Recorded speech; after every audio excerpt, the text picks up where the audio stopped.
Assalamualaikum, Dik. Minta maaf, pakcik nak minta tolong sikit boleh tak? Pakcik parking kereta kat situ tadi. Cek tengok cash tak cukup, lepas tu kad tak boleh pakai. Nak pinjam RM10 untuk bayar kereta je, boleh tak? Boleh tak? Kalau tak keberatan lah. Tak ada cash.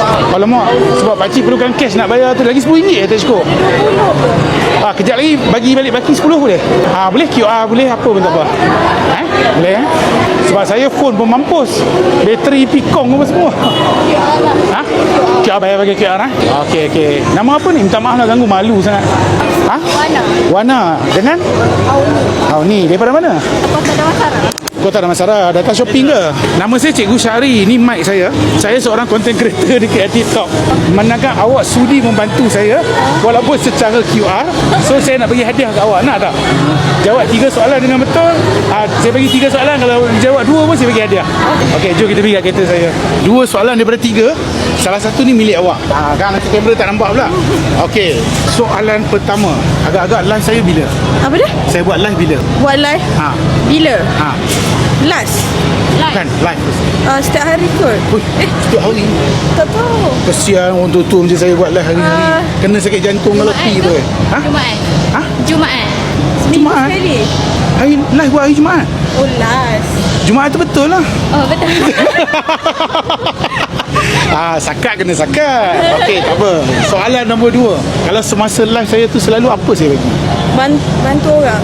Bantu orang macam mana tu? Salah. Jawapan dia saya bagi hadiah lah. Hadiah apa? Bagi hadiah. Kenapa tak cakap tadi bagi hadiah?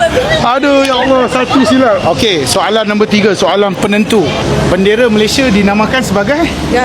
Jalur Gemilang. Jalur Gemilang. Okey, tak apa. Yang tu semua orang tahu. Ada berapa jalur dalam Jalur Gemilang? 14. Ini baru rakyat Malaysia. Tahniah. Okey, memandangkan awak jawab dengan betul, ambil dengan kotak sekali. Tapi satu je lah. Botak saya ni.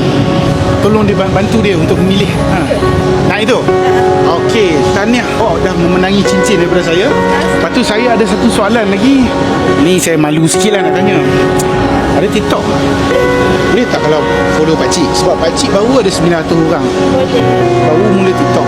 Boleh So kalau awak 2 mula follow, jadilah 902.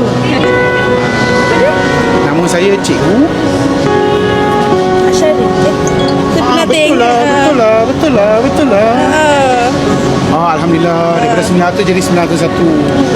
Dah memang follow Tak baru follow je. Follow. Alhamdulillah, nasib baik. Alright, terima kasih banyak-banyak. Tahniah. Nasib baik saya tak pau QR tu. Okey, terima kasih. Bye-bye. Buat baik mesti dibalas baik.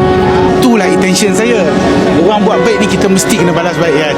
Itu bukan janji saya, itu janji Tuhan guys. Alright.